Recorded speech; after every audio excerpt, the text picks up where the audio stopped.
10.1 and 10.2. Right triangle similarity theorem. If the altitude is drawn to the hypotenuse of a right triangle, then the two triangles formed are similar to the original triangle and to each other. A synonym for altitude is also height. If you're finding the altitude of a triangle, you're also finding the height of that triangle, which is useful in finding the areas of triangles. So here's our outer triangle. I'm going to start referring to that as our big. Then these two inside triangles break up into a medium and a small. So it says draw three similar triangles for RST. So what I recommend is that you just go ahead and draw three triangles, a big, a medium, and a small, all in the same orientation so that we can break this up. So then the big triangle, the right angle is at T. And then I'm going to start referring to this side length as the long leg. So T to R is the longer leg, and T to S is the shorter leg. Then the medium triangle here on the left, the right angle is at U. The short leg is from U to T, which is actually the altitude. That length right there is the altitude. And then our long leg is U to R. Then the small triangle, that's this guy, this little triangle. The right angle is again at U. The long leg is the altitude, U to T, and the short leg is U to S. The benefit of this is that if these triangles are similar to each other, which they are, it means that their side lengths are proportionate, and we can use that knowledge to our advantage to find missing lengths. So find the value of x. If this is a right triangle and this is an altitude, then three triangles are congruent to each other. Also, I noticed that I already know all three sides of this triangle. It's a 3, 4, 5 Pythagorean triple, but I don't have enough information to find this altitude. The only way to find the length of this altitude in this case is to use similar right triangles. So let's draw a big, a medium, and a small. And let's label the side lengths that we know. So we know it's a 3, 4, 5 triangle for the big one, the outer triangle. Now here's the medium triangle, and if you need to turn your head a little bit and look at it, this x length on the medium triangle is the shorter length. The 4 is the hypotenuse.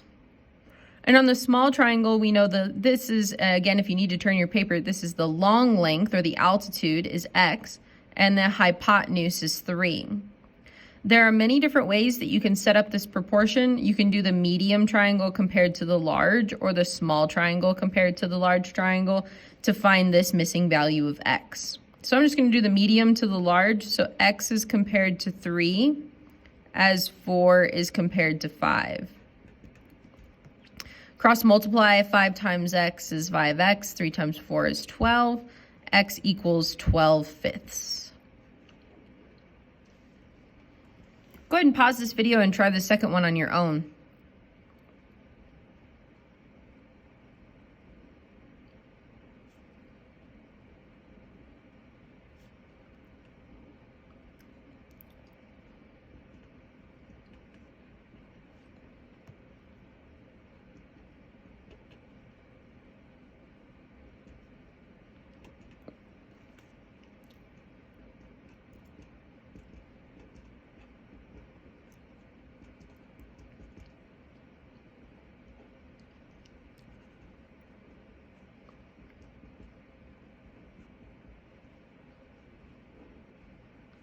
(60/13).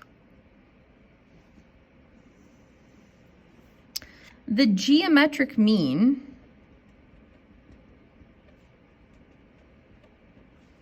of two positive numbers a and b is the positive number x that satisfies x over a equals b over x, this proportion here. So then if you cross multiply, x times x is x squared, and a times b is ab, and then the opposite of a square is a square root. So you end up getting the square root of a times b. So find the geometric mean of 24 and 48. So that's really x over 24 equals 48 over x, which is x squared equals 24 times 48. Then the square root of that, so x equals the square root of 24 times 48. I left it like this on purpose so that we can simplify this radical. 48 breaks up into a 24 and a 2. So that means that we can rewrite this as 24 times 24 times 2. The 24s is a group of 2, so that's 576 if I'm not mistaken. So the square root of 576 is 24, so it's going to be 24 root 2 is the geometric mean of 24 and 48. We'll also see this appear on examples like this. Find the value of each variable. It's a right triangle with an altitude, and all I know is some chunks of the hypotenuse. It's not enough information for the Pythagorean theorem, so we must use similar right triangles. So I'm going to draw a big, a medium, and a small. On the big triangle, I know 6 and 3 makes a hypotenuse of 9. That's all I know on that one. On the medium triangle, we know the short leg is x and the long leg is 6. And on the small triangle, the short leg is 3 and the long leg is x. So we're not using the big triangle on this one. We're going to compare just the medium to the small. So x is compared to 3 as 6 is compared to x. This is very similar to the geometric mean that we just saw up above. The geometric mean is connected to finding the altitude of a right triangle. So then x times x is x squared, 3 times 6 is 18, square root, it's a 9 and a 2, so then that's going to be a 3 root 2. Go ahead and try this second one on your own.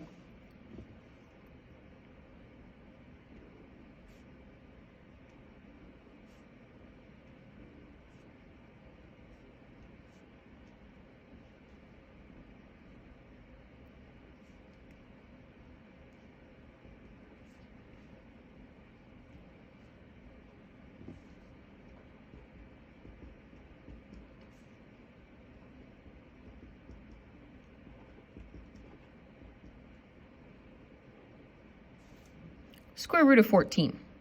On this one, we did not use the medium triangle at all. But if they had given you 2 lengths on this medium triangle, you could have used Pythagorean theorem to find the third side. So don't forget about an additional tool that we have to find third sides of triangles, which is Pythagorean theorem. Don't let that one hide or sneak away from you. All right, let's continue on to another concept called special right triangles. There are 2 types of triangles that appear very frequently in nature and in mathematics. One of them is called the 45 degree, 45 degree, 90 degree. We call it a 45, 45, 90. And it's developed from cutting a square along its diagonal. So imagine that this was a 5 and this was a 5. And this is a 45 degrees and this is a 45 degrees and a 90. A common misconception that students have is that this diagonal is also a length of 5. It is not. There is a pattern for finding the length of the diagonal compared to the 2 sides.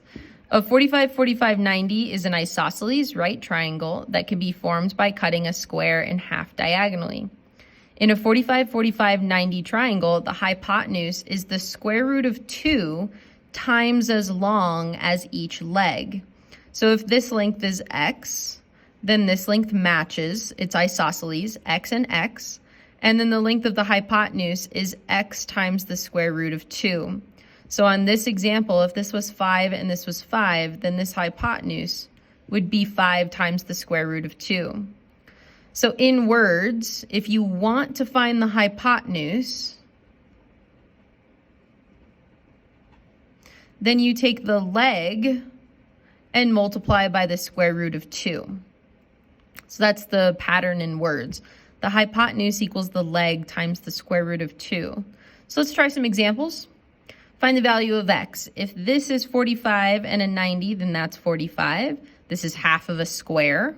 So this is 8 and this is 8. And the hypotenuse would be 8 times the square root of 2. If this is x and x, it's an isosceles, so that means it's half of a square because it's got a 90 degrees. And if the hypotenuse is 5 root 2, then x must be 5, as that's working backwards, 5 and 5 and 5 root 2.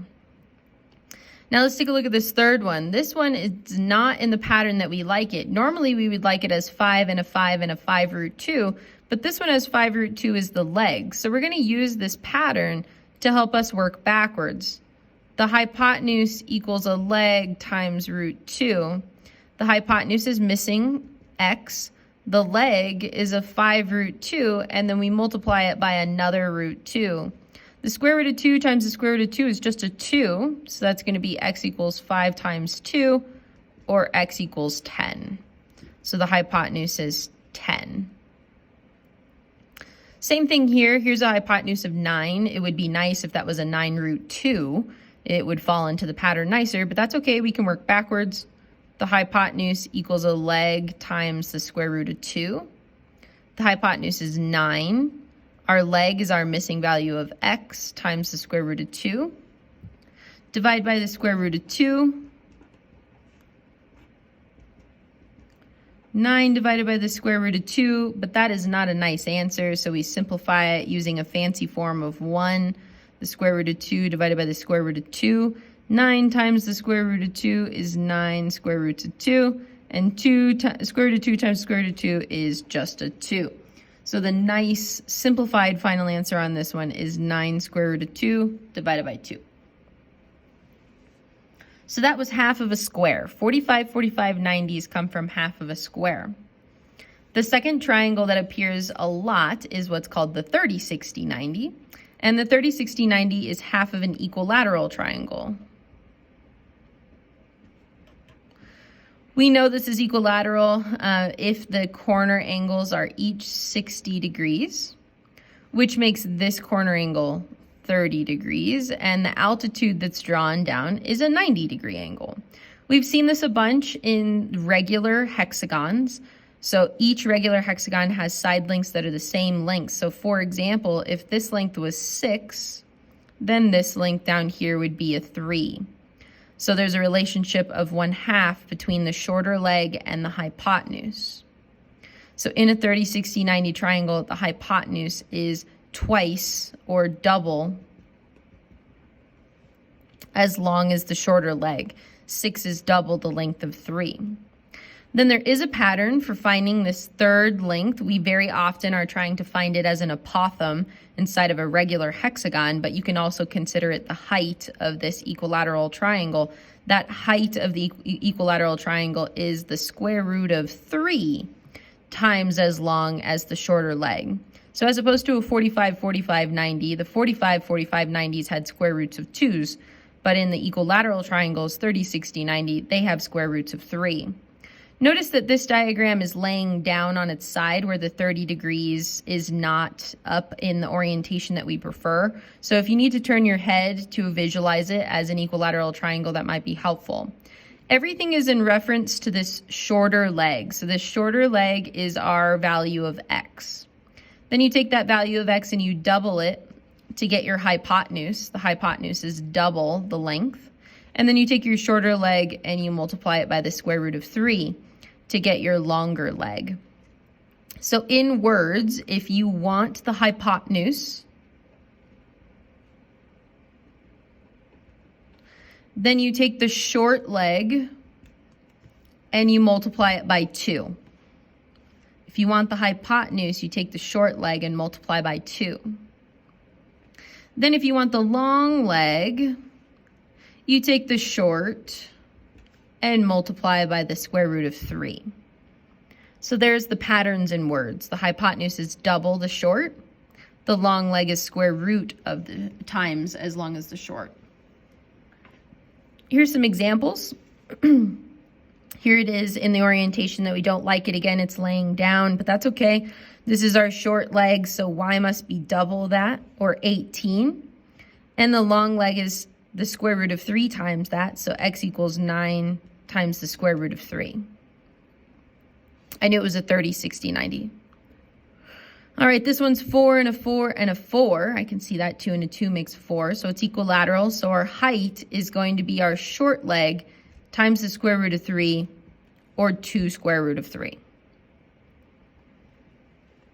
Let's see if the next one falls in the pattern. The short leg is not a regular number. It's the square root of 3, but that's not a problem. We're trying to find the long leg here, so we want to take the short leg and multiply by another square root of 3, so the long equals short times the square root of 3. The long is the missing value. The short is the square root of 3 times another square root of 3. Just coincidental that it's multiple root 3's. The square root of 3 times the square root of 3 is just 3. All right, this last one, they gave us a hypotenuse and we want both. So our hypotenuse is short times 2. The hypotenuse is 12 root 3. Our short leg is y times 2. So divided by 2. 12 divided by 2 is 6. So y equals 6 root 3 for our short leg. And then you multiply by another root 3 to get your long leg. So x equals 6 root 3 times another root 3. Root 3 times root 3 is just 3. 3 times 6 is 18. Thank you.